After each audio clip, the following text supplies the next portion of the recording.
ஆச்சி மசாலா. எந்த சமையலும் ருசி தேடும் ரகசியம் 20 ரூபாய். ஹாலிடேஸ்னாலே அது நம்ம GT ஹாலிடேஸ் தான். GT holidays, South India's #1 travel brand. You know you are special when you're with GT holidays. பாராளுமன்ற தொகுதி மறுவரையறை தொடர்பாக தமிழக எம்பிக்கள் ஆலோசனை கூட்டத்தை கூட்டியிருக்கிறார் முதல்வர் விஜய். இதில் திமுக பங்கேற்குமா அப்படின்னு சட்டசபையில் நேற்று அமைச்சர்கள் கேள்வி எழுப்பினாங்க. அதுக்கு எதிர்க்கட்சி தலைவர் உதயநிதி எங்கள் தலைவர் அதை முடிவெடுப்பார் அப்படின்னாங்க. இப்போதைய பிரச்சனை மேகதாது பிரச்சனை தான், அதை பற்றி பேசுங்க, அனைத்து கட்சி கூட்டத்தை கூட்டுங்க அப்படின்னு சொல்லி எதிர்க்கட்சி தலைவர் அங்கே வலியுறுத்தினாங்க. அதே நேரத்தில் திமுக பொதுச் செயலாளர் துரைமுருகனும் அறிக்கை வெளியிட்டிருந்தார். மேகதாது பிரச்சனை தொடர்பாக அனைத்து கட்சி கூட்டம் கூட்டுங்க முதல்ல, அதுதான் இப்போ முக்கியமாக இருக்குது அப்படின்னு சொல்லியிருந்தார். அதில் இன்னும் ஒரு விஷயமும் குறிப்பிட்டிருந்தார். புதிய கூட்டணி கட்சியான காங்கிரஸுக்கு இது தொடர்பாக கூட்டத்தை கூட்டினோம்னா அவங்க மனசு கஷ்டப்படுங்கிறதுக்காகவே இந்த மாதிரி நாடகம் ஆடுறாங்க அப்படிங்கிற மாதிரி அவர் குறிப்பிட்டிருந்தார். அதுக்காக தான் இந்த தொகுதி மறுவரையை கையில் எடுக்கிறாங்க அப்படிங்கிற மாதிரி குறிப்பிட்டிருந்தார். இப்போ திமுக எம்பிகளுக்கு அழைப்பு கொடுக்கப்பட்டிருக்கா, இல்லை திமுக தலைமைக்கு அழைப்பு கொடுத்தாங்களா தாவேக அரசு? ஒரு முறையாக ஒரு கட்சியை கூப்பிடணும் ஆலோசனை கூட்டத்துக்குன்னா கட்சி தலைமைக்கு தான் கடிதம் எழுதணும் அப்படின்லாம் சொல்கிறாங்க. ஆனால் இவங்க தாவேக அரசு கட்சி தலைமை திமுக தலைமைக்கு அந்த தகவலை தெரிவிக்கலை. உங்கள் கட்சி சார்ந்த எம்பிக்களை ஆலோசனை கூட்டத்துக்கு அனுப்பி வைங்க அப்படின்லாம் கடிதம் அனுப்பலை அப்படின்னு சொல்கிறாங்க. இது தொடர்பாக நம்மிடம் கருத்துக்களை பகிர்ந்து கொள்ள இணைகிறார் திமுக ராஜ்யசபா உறுப்பினர் கான்ஸ்டன்டைன் ரவீந்திரன் அவர்கள். தொகுதி மறுவரை குறித்து விவாதிக்க தமிழக எம்பிக்கள் ஆலோசனை கூட்டத்தை முதலமைச்சர் விஜய் கூட்டியிருக்கிறார். இப்போ அதிமுக தேமுதிக நாங்கள் பங்கேற்கல அப்படின்னு தெரிவிச்சிட்டாங்க. திமுகவின் நிலைப்பாடு என்ன? திமுகவினுடைய நிலைப்பாடு என்பது ஏற்கனவே பாராளுமன்றத்தில் நிரூபிக்கப்பட்டுவிட்ட ஒன்று. ஏப்ரல் 17 நாங்கள் இதுக்கு ஓட்டு போட்டுட்டோம். ஓட்டு போட்டது மட்டுமில்ல, எங்களுடைய நிலைப்பாடு என்ன என்பதை ஏப்ரல் 27 நாங்கள் பாராளுமன்றத்தில் வைத்து விட்டோம். அதுக்கு பிறகு இதுல இப்ப புதுசா என்ன டவுட்டு? இல்ல, இன்னைக்கு கலந்து ஆலோசனை கூட்டத்தில் கலந்துக்கணுங்கிறாங்க. இன்னைக்கு ஆலோசனை கூட்டம் தேவையில்லாததுங்கிறேன் தம்பி. தமிழ்நாட்டில் இன்னைக்கு 2 பிரச்சனை. ஒன்னு அவங்க எழுப்புற டீலிமிட்டேஷன், இன்னொன்னு நாங்கள் எழுப்புகிற அல்லது 14.75 லட்சம் விவசாய குடும்பங்கள் எழுப்புகிற மேகதாட்டு பிரச்சனை. இந்த 2 பிரச்சனையில இந்த மறுவரை மசோதா ஏற்கனவே கொண்டு வரப்பட்டு தோற்கடிக்கப்பட்டது. தோற்கடிக்கும் போதே எங்களுடைய நிலைப்பாட்டை நாங்க சொல்லிட்டோம். அப்ப ஏப்ரல் மாசம் ஒரு முடிவு, ஜூலை மாசம் ஒரு முடிவு நம்ம எடுக்க முடியுமா? முடியாது. அப்ப ஏற்கனவே ஒரு நிலைப்பாடு இங்க நிலைநிறுத்தப்பட்டு விட்டது. மேகதாட்டில் என்ன நிலைப்பாடு இருக்கு? அப்போ மேகதாட்டுக்கு நம்ம என்ன சொல்றோம்? அனைத்து கட்சியும் கூட்டுங்க, எல்லாத்தையும் கூட்டுங்க, எல்லா விவசாய சங்கங்களையும் கூட்டுங்க. அதாவது நீங்க பாராளுமன்றத்துக்கு கூட்டுறது இங்க பிரதிநிதித்துவம் இருக்கிற கட்சியை மட்டும்தான் கூட்ட முடியும். ஆனா தமிழ்நாட்டில் அனைத்து கட்சி கூட்டத்தையும் கூட்டணும். பதிவு செய்த கட்சி, அங்கீகரிக்கப்பட்ட கட்சி, அங்கீகரிக்கப்பட்ட கட்சிகளில் பிரதிநிதித்துவம் உள்ள கட்சி, இது எல்லாத்தையும் நீங்க கூப்பிடுங்க. விவசாய சங்கங்களை கூப்பிடுங்க. எல்லாத்தையும் கூப்பிட்டு உட்கார்ந்து பேசி. ஏன் சொல்றோம்? அங்க சிவகுமார் அடிச்சு ஆடிக்கிட்டு இருக்கிறார். நம்ம எதிரணியில இருக்கக்கூடிய கர்நாடக முதலமைச்சர் சிவகுமார் அவருக்கு நேர் எதிரான பாஜகவினுடைய பிரதமர் மோடிய ஒரே மேடையில வச்சுக்கிட்டு கர்நாடகா வளர்றதுக்கு நீங்க உதவி செய்யணும்னு பேசுறாரு. Rivalry parties. ஆனா இங்க நம்ம முதலமைச்சர் தூங்கிக்கிட்டே இருக்கிறார். இல்ல, நேற்று பேசும்போது அவர் அதான சொல்றாரு, காவிரி நீர் பங்கீடு மேகதாட்டு அணை விவகாரத்துல தமிழக உரிமையை ஒருபோதும் விட்டு தர மாட்டோம், இந்த விவகாரத்துல சட்டப்படி அணுகிறதுல உறுதியா இருக்கிறோம், பின்வாங்க மாட்டோம் அப்படின்னு அவரும் முதலமைச்சர் சொல்றாரு. அமைச்சர் ஆனந்தம் அதான சொல்றாரு. நான் கேட்கறது, சட்டமன்றத்துக்குள்ள நீங்க பேசுறீங்க, ஒரு வார்த்தையா காங்கிரஸை கண்டிச்சாங்களா? தண்ணியை திறந்து விடாதது யாரு ராசா? நானா நீயா? அது கர்நாடக அரசு. கர்நாடக அரசு கண்டிக்கணும்ல, கண்டிச்சிங்களா? சரி, கர்நாடக அரசு தண்ணியை திறந்து விடலாம், யார் திறந்து விடணும்? ஒன்றிய அரசு தானே அழுத்தம் கொடுக்கணும். எப்ப நீதிமன்றம் சொல்லி இருக்கு, எங்களுடைய நீர் ஜல்சக்தி துறையில இருந்து நாங்க ஒரு கமிட்டி போட்டிருக்கோம், நீ சொன்னதை கேட்கலாம், அது எப்படிப்பா திறந்து விடு தண்ணிய அப்படின்னு சொல்ல வேண்டியது யாரு? பிரதமர் நரேந்திர மோடி தலைமையிலான ஒன்றிய அரசு. அப்ப அதையும் கண்டிக்கணும்ல. அந்த ரெண்டையுமே பேச மாட்டேன், திறந்து விடணும்னா இது என்னதுன்னு கேக்குறேன் நானு. எனக்கு புரியலையே. இப்ப இந்த விஷயத்துக்கு வருவோம். எம்பிக்கள் கூட்டம், ஆலோசனை கூட்டம் தான் வச்சிருக்கிறாரு முதல்வர். இதுல வந்து திமுக பங்கேற்கல அப்படின்னு சொல்றீங்க. இப்ப காங்கிரஸ் மாநில தலைவர் என்ன சொல்றாரு? தமிழ்நாடு காங்கிரஸ் கமிட்டி மாநில தலைவர் மாணிக்கந்தா அவரு, தமிழ்நாட்டின் நலனை விட அரசியலுக்கு முக்கியத்துவம் கொடுப்பவர்கள் பங்கேற்க மாட்டாங்க, அரசியலை விட தமிழ்நாட்டுக்கு முக்கியத்துவம் கொடுக்கறாங்கல்ல, முதலிடம் கொடுக்கறாங்கல்ல, அவங்க பங்கேற்பாங்க. இப்ப நான் இந்த கூட்டமே தமிழ்நாட்டின் உரிமை, தமிழ்நாட்டின் நலன், தமிழ்நாட்டின் எதிர்காலம் சார்ந்தது தானே அப்படிங்கிறார். அப்படியே அந்த அவரு காங்கிரஸ் தலைவர் தானப்பா? நீங்க சொல்றாள் யாருப்பா? காங்கிரஸ் தலைவரா? ஆமா. அங்க திறந்து விடாம இருக்கிறது காங்கிரஸ் தலைவரா? ஆமா, காங்கிரஸ் முதலமைச்சர். முதலமைச்சரா? இந்த ரெண்டு பேருக்கும் ஒரே கட்சியை சார்ந்த தலைவர் யாருப்பா? ராகுல் காந்தி. ராகுல் காந்தி தானப்பா? மல்லிகார்ஜுன கார்கே, ராகுல் கார்கேவும் ராகுல் காந்தி.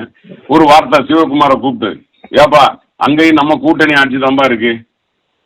கூட்டணி ஆட்சினா ஆட்சியில் கூட்டணி. 67க்கு பிறகு இத்தனை வருஷம் தவம் இருந்து நம்ம ஆட்சியை பிடிச்சிருக்கோம்பா, கூட கை கோத்துக்கிட்டு திரியிறோம். கொஞ்சம் திறந்து விட்டுரு சாமி. ஏன் சொல்லக்கூடாது? அது தமிழர்களின் நலமாகாதா? காங்கிரஸ் அமைச்சர்களும் காங்கிரஸ் அமைச்சர்களும் தமிழ்நாடு காங்கிரஸ் கமிட்டியும் என்ன சொல்லுதுன்னா, மேகதாதுல ஒரு செங்கல் கூட நாங்க வைக்க விட மாட்டோம், நாங்க உறுதியா இருப்போம் அப்படின்னு தானே சொல்றாங்க. ஏங்க நீங்க உறுதியா இருக்கிறது ரெண்டாவதுங்க. நீங்க உறுதியா இருக்கீங்கிறதுக்கு இது வரைக்கும் என்ன நடவடிக்கை எடுத்திருக்கீங்க? சட்டமன்ற தீர்மானத்தை விடுங்க, அது எல்லாரும் தானே எடுத்திருக்கோம். மற்ற கட்சியோட நிலைமை என்ன? சட்டமன்றத்துல பிரதிநிதிகள் இல்லாத கட்சியோட நிலைமை என்ன? விவசாய சங்கங்களுடைய நிலைமை என்ன? அதை எப்படி பிரதமருக்கு சொல்லுவீங்க? எங்க இது ஒட்டுமொத்த தமிழ்நாட்டினுடைய பிரச்சனை பத்திக்கிட்டு எரியுதுங்க அப்படின்னு அவர் காட்டுறாருல. யாரு? சிவகுமார் காட்டுறாருல. அவர் பாக்குறாரு, முந்தின நாள் தீர்மானம் நிறைவேற்றுறாரு, அடுத்த நாள் நான் போறேங்கிறாரு, டெல்லிக்கு வராரு, டெல்லியில வந்து ஜல்சக்தி துறை அமைச்சரை பாக்குறாரு, அதுல MOS அவரை வந்து கூப்பிட்டு இத கட்டுறதுக்கு ஒன்றும் தொந்தரவு இல்லைன்னு சொல்லுங்க, தடை இல்லைன்னு சொல்லுங்கன்னு சொல்றாரு. அவரு சொல்றாரு. இவ்வளவும் நடந்துகிட்டு இருக்கு. தமிழ்நாட்டில் என்னங்க நடக்குது? அப்ப திமுக பொதுச் செயலாளர் ஒரு அறிக்கை வெளியிட்டார்ல துரைமுருகன், வந்து அதுல வந்து பொது கூட்டாளியான காங்கிரசின் மனம் புண்படும் என்பதால் மேகதாது விவகாரத்துல கள்ள மௌனம் காத்து கொண்டு இருக்கிறது தாவேக அரசு, அதனால தொகுதி மறுசீரமைப்பு மசோதா தொடர்பாக மட்டும் கூட்டம் கூட்டுவதை ஏற்க முடியாதுங்கிறாரு. அப்ப அதான் காரணமா கூட்டணி காங்கிரஸ் வந்து மனம் புண்பட்டு என்னன்னா, இவர் அதாவது ரெண்டு பிரச்சனையில ஒரு பிரச்சனை தீர்க்கப்பட்டு விட்ட பிரச்சனை மசோதா, ரைட்? எல்லா கட்சிகளுடைய நிலைப்பாடும், பிரதிநிதிகள் இருக்கிற எல்லா கட்சிகளுடைய நிலைப்பாடும் ஏற்கனவே வாக்களிப்பு மூலம் அது நிறைவேற்றப்பட்டு விட்டது. இன்னொரு பிரச்சனை தான் இதுவும் பேசப்படாம, மேகதாட்டு பிரச்சனை. நம்ம நல்லா ஞாபகத்தில் வச்சுக்கணும், இது காவிரி பிரச்சனை இல்லை, இது மேகதாட்டு பிரச்சனை. இந்த பிரச்சனையில என்ன நடக்குது? முதலமைச்சர் புதுசா வந்திருக்கிறாரு, என்ன வீரியமா எடுக்கிறாரு அப்படிங்கிறத நாட்டுக்கு நீங்க எப்படி சொல்லுவீங்க? இப்ப நம்ம விவசாயிகள் கொதிச்சு போய் நாங்க ஒகேனக்கல் போறோம் அப்படின்னு சொல்றாங்கல்ல, பல கட்சிகள் ஒகேனக்கல்ல போராட்டம் நடத்துதுல, நடத்துறாங்களா இல்லையாப்பா? எதுக்கு? அப்ப தமிழ்நாட்டு முதலமைச்சர் முதல்ல முக்கியத்துவம் கொடுக்க வேண்டியது எதை? அப்புறம் நேற்று தான் விவசாயிகளை சந்திச்சாங்களே, என்ன சந்திச்சாரு? அமைச்சர்கள் சந்திச்சாங்களே.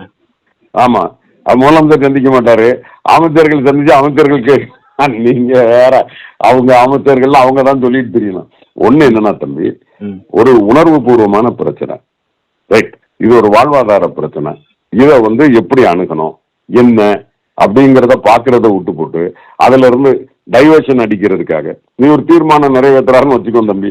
இப்போ நம்ம மேகதாட்டு அணைக்கு ஒரு தீர்மானம் நிறைவேற்றுறாரு, ரைட்? தீர்மானம் நிறைவேற்றினா 3 விஷயம் வரும். ஒன்னு, தண்ணியை திறந்து விடாத காங்கிரஸ் அரசை கண்டிக்கிறோம். கர்நாடக அரசு, காங்கிரஸ் தலைமையிலான கர்நாடக அரசை கண்டிக்கிறோம். இந்த தண்ணியை திறந்து விடாத கர்நாடக அரசை அழுத்தம் கொடுத்து சட்டத்தின்பால் தண்ணியை திறந்து விட வைக்காத ஒன்றிய பாஜக அரசை கண்டிக்கிறோம். அதுக்கப்புறம் 3வது தீர்மானம் தான், நாங்கள் தமிழ்நாட்டு மக்கள் ஒட்டுமொத்தமாக மேகதாட்டு அணைக்கு எதிராக நாங்கள் எல்லா விதத்திலும் போராடுவோம். இப்படித்தானே தீர்மானம் நிறைவேற்றுவீங்க. இத காங்கிரஸ் ஏத்துக்குமா? பாஜக ஏத்துக்குமா? அப்புறம் காங்கிரஸ் ஏத்துக்கலன்னா இந்த ஆட்சி இருக்குமா? அப்போ விஜய் தன்னை காப்பாற்றிக் கொள்வதற்காக, தன் அரசாங்கத்தை காப்பாற்றிக் கொள்வதற்காக தமிழ்நாட்டு விவசாயிகளுடைய உரிமைகளை காவு கொடுக்கிறார். அந்த காவு கொடுக்கிறதுக்கு ஒரு டிராமா போடுறத அவரு இப்போ ஒரு புதுசா ஒரு நாடகத்தை நடத்துறாரு. அந்த நாடகத்தில் நாங்கள் பங்கெடுக்க முடியாது. இப்ப அந்த தொகுதி மறுவரையில திமுக வந்து இப்ப வரும் நாடாளுமன்ற அந்த இதுல வந்துச்சுன்னா வேற மாதிரி ஒரு முடிவு எடுக்கணும் தகவல்லாம் வருது அப்படின்லாம் பேசுறாங்களே. நான் தான் அதான் சொன்னேன்.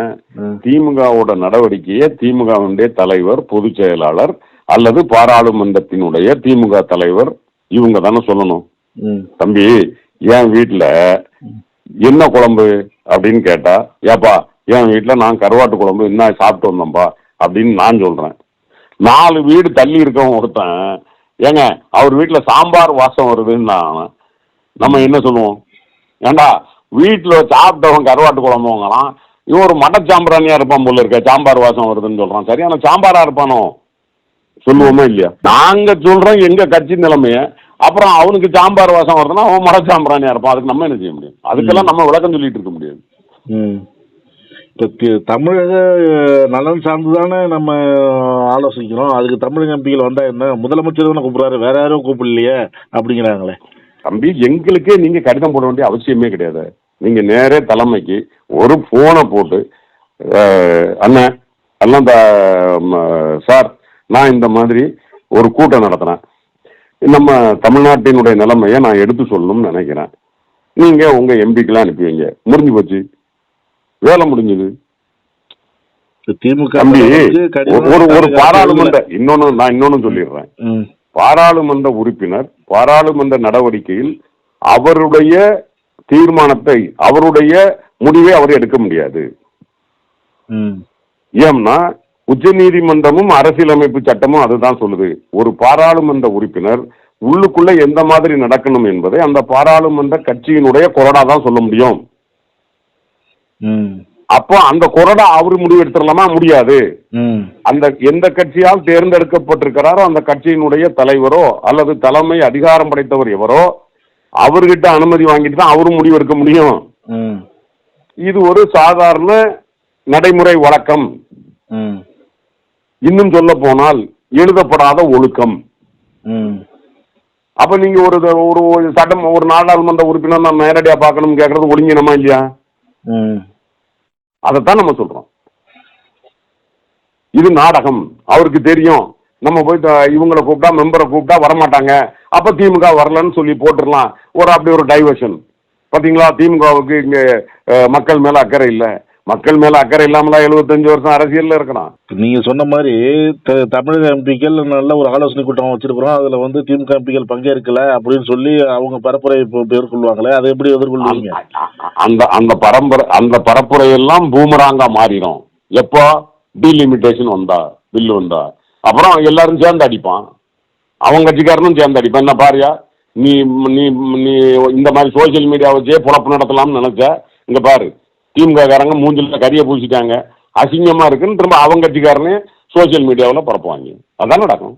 இப்ப ஒரு எம்பி கூட இல்ல தாவேகாவுக்கு, அவங்க கூட்டுற கூட்டத்துல நம்ம போய் பங்கேற்கணுமா அப்படின்லாம் திமுக நினைக்குது, அப்படின்லாம் பேச்சு வருது. அதெல்லாம் அது எப்படி சார்? இது அப்படி நினைக்க தம்பி, நான் என்ன கேட்கிறேன், இது அரசியல் விவரம் இல்லாத, அரசியல் வரலாற்று நிகழ்வுகளை தெரியாதோம். எம்ஜிஆர் கூட்டியிருந்தார கூட்டத்துக்கு நாங்க போனோமா போலியா?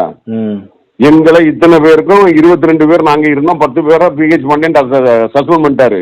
மீதி 12 பேர் தான் இருந்தோம். அப்பதான் எம்ஜிஆர் சொன்னாரு, காவிரி பிரச்சனை போன்ற, மொழி பிரச்சனை போன்ற, இன பிரச்சனை போன்ற எந்த பிரச்சனையிலும் திமுக என்ன முடிவெடுப்பதோ அதுதான் அதிமுகவின் நிலைப்பாடும். நாங்கள் இரட்டை குலை துப்பாக்கிகளாக நாங்கள் போராடுவோம் சொன்னாரா இல்லையா? அனைத்து கட்சி கூட்டத்தை ஜெயலலிதா கூட்டினப்ப நாங்க கலந்துட்டோமா இல்லையா? ஒரே ஒரு முறை என்னமோ ஒரே ஒரு இடத்துக்கு மட்டும் கூட்டி சேர்ந்தோமா, கலந்துக்கிட்டோமா இல்லையா? எடப்பாடி பழனிசாமி கூட்டினதுக்கு நாங்க போய் கலந்துக்கிட்டோமா இல்லையா? ரைட். எனவே திமுகவை பொறுத்த வரைக்கும் நாம் பெருசு நீ பெருசுன்னு ஒரு நாளும் நினைச்சதில்லை. நாம ஒரு பொது வாழ்க்கையில இருக்கிறோம் அப்படின்னா பொதுமக்களினுடைய நன்மை பெரிது. அதுல தமிழ்நாட்டு மக்களுக்கு என்ன, அதாவது தம்பி, திமுகவோ அதிமுகவோ தமிழர்களினுடைய உரிமையை நிலைநாட்டுவதில் மாறுபாடு இருக்காது.